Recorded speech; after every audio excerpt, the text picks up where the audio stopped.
So, what is under the tarp?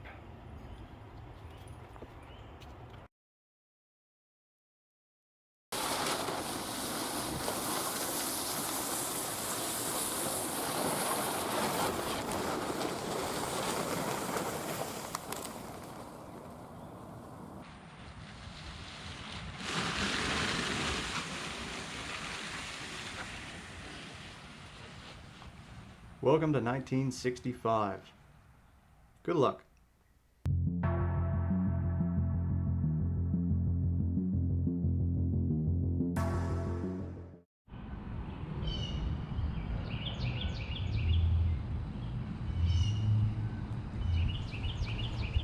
We have bought a 1965 Ford Galaxie 500. Does the 500 mean that's how big the engine is? No, that was more of a trim for the time because of the NASCAR and Daytona series. It's kind of a gimmick.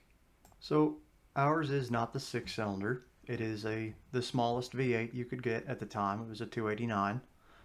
You could get this with the 352 and up FE Ford Edsel motor, even the 427 dual quad. But ours again is just the base 289.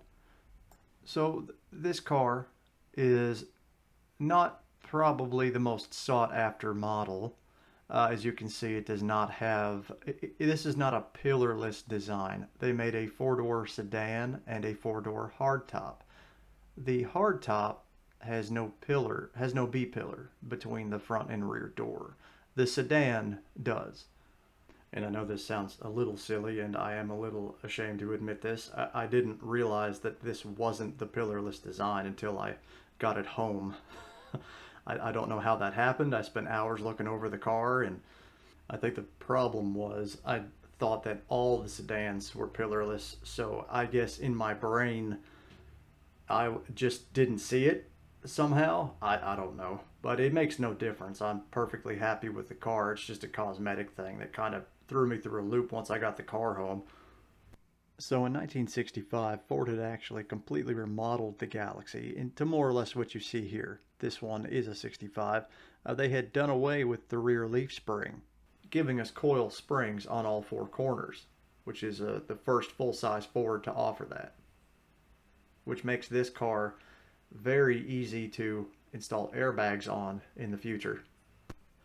So we need to get just one thing out of the way that is going to be very hard for me to hide any longer, and that is this car has a rear view mirror. On this rear view mirror is a little knob that says day and night. So it's designed in a way where you simply turn the knob from day to night, and that adjusts the mirror up towards your headliner, so you don't get the headlights from the cars behind you blinding you. But in our case, instead of it pointing towards the headliner, it just points towards all of our license plates. So obviously, I bought the car like this. Um, I don't really know how else to explain what you're looking at other than somebody spent a lot of time making it look the way it does. Further into the video, we'll get a better look at this. But no, this was not a factory option in 1965, in case you were wondering. Not only is the headliner and the pillars made of license plates, also the dash is also license plates, spray painted black, and what's left of the battery box.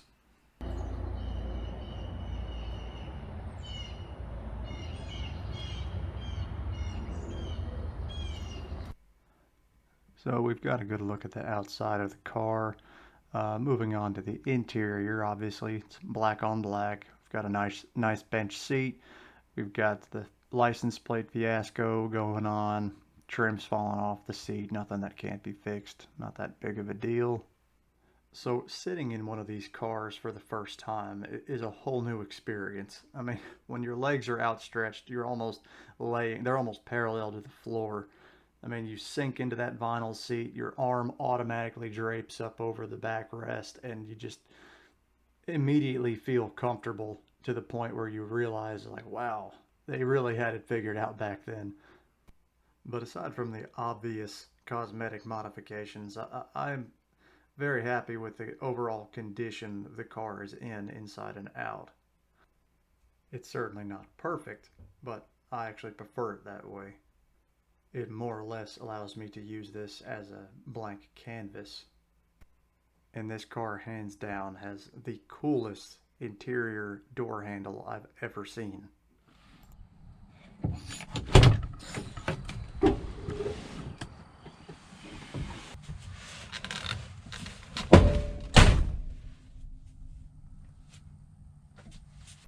So, what makes this car so special? Well, something and nothing. What do I mean by that? You see, the more you look at this car, the less you actually see. There's no AC, there's no power windows, there's no 8-track player, no courtesy lights, no bucket seats.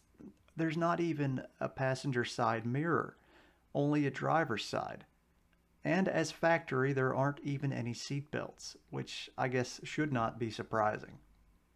So, is that what makes the car special? Not exactly. You see, this car, it's not an R code 427. It's not even an FE series motor, which would have been either the 352 or 390, which, let's be honest, even test driving the smaller 352 against the 289 would be a hard sell for the 289. It's not even a high output K code 289. It's just one box above the standard 6, which, as far as I can tell, this seems to be the only extra option on this car above a base model 500, with power steering and power brakes even being standard at the time. So, what's my point with all this? Well, you see, this is a single checked box above a base model car straight out of 1965 that somebody rhino lined red and replaced the headliner and dash with license plates. Sure, they put a 4 barrel and Holly on it over the years. They did some turn downs with a dual exhaust. But I can't help but have this fascination with the question of who kept this car for so long and why. Apart from some possible sentimental reasons from the original and previous owners, how on earth did this car make it to what we see today in its current form? I can't help but think of how many better optioned cars slowly became neglected, scrapped, parted out, wrecked, and forgotten to rot in a field, or even used in a demolition derby all the way back from 1965 to today. But not this one? And apart from the obvious rust spots here and there, it is I struggled to find a dent or a ding. Okay, well, apart from the trunk, and some of the emblems are in the trunk actually. All the chrome trim is here. All of the glass is intact. There's not even any chips or cracks. And I can say, as an all-around gearhead and automotive enthusiast, I did pay the previous owner more than what they were asking for this car. I genuinely have no idea what the market was, but I knew, even to me, it was worth a little more than what he was asking in the condition it was in. So, everyone, this is the introduction to my first classic car. This is my first real experience with old school American steel. But you know what? I guess that's not entirely true. Um, Back when I was 17, a good friend of mine recommended me to a truck one of his buddies had for sale in his backyard. Well, we went over there to take a look at it, popped the hood, and saw this. He was only asking $200 for the entire truck.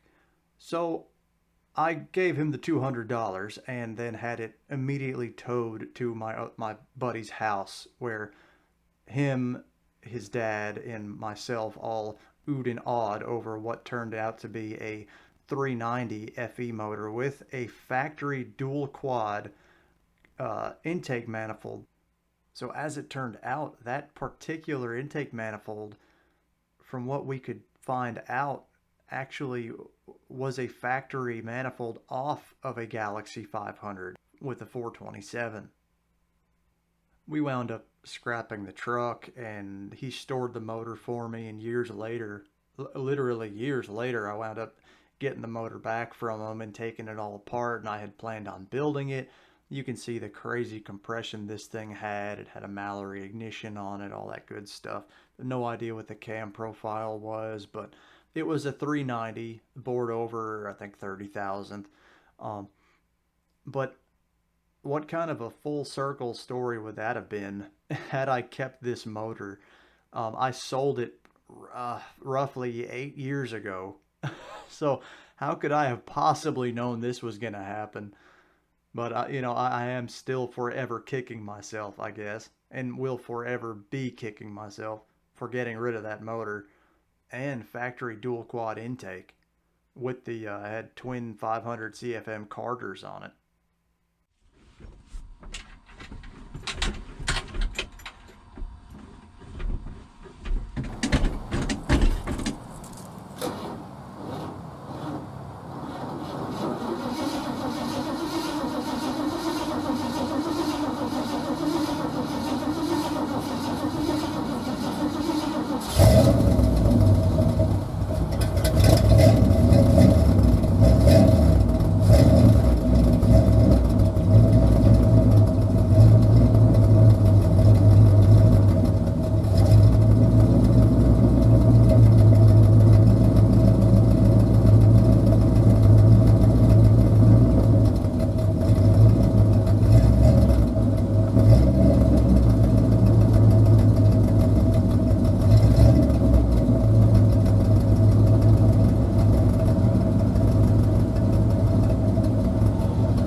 So what are my plans with this car?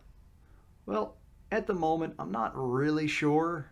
As far as the powertrain, I could freshen up the 289 and C4 trains it's already got. I could stroke it out to a 302 or a 331, but I am kind of leaning more towards doing a 351 Windsor or a 408 build. But would I put an FE motor back in this car if one became available like the last one did? Probably not. And I guess the main reasons for that is just aftermarket support, and overall reliability and longevity out of the car. I do want to have fun with it. I am going to beat on it here and there. And they stopped casting those blocks in the 70s, in the United States anyway. I think in Mexico they kept going into the 80s. But, it's just one of those, it's too old of a motor to really have, in my opinion, for what I want to do to this car in the future. Because I really do plan on making this a street strip kind of a hot rod.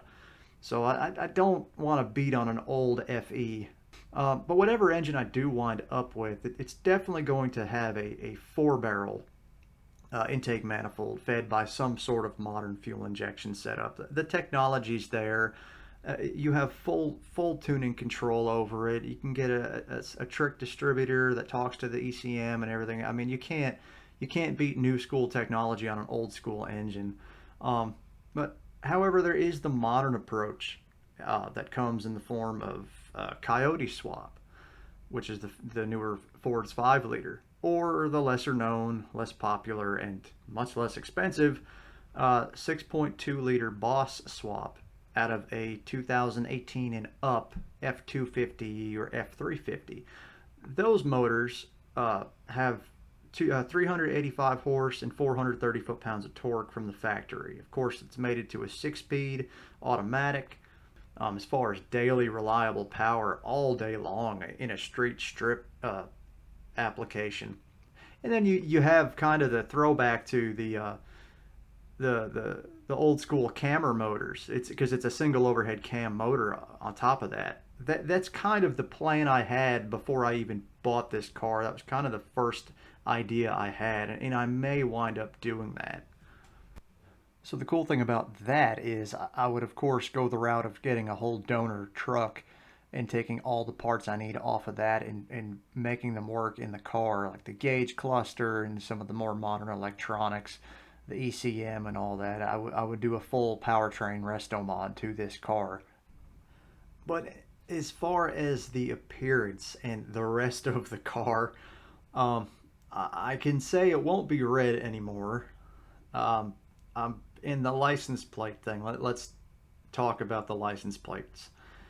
Guys, it in the form of art, I have no issues with it, but they've got to go. It's not safe. I'm not going to be able to take this car down a drag strip. I mean, maybe. I don't want to constantly have that be an issue every time I go to a drag strip, whether they're going to let me race or not. And as much as I love the bench seats, the car not having seat belts is another problem I'm going to have to solve if I want to race this thing. But one thing I know for sure is that this car makes me feel like I'm 18 again. It's obviously not my first car, but it's my first muscle era car that still feels so foreign to me. But with it comes a nostalgia for a time I never knew. So, in short, I'm going to do the same thing they did back then, which is the same thing we do today. And that is whatever we think is cool. Just like my dad did when he was 18 and got his first car. And that car just so happened to be a Ford.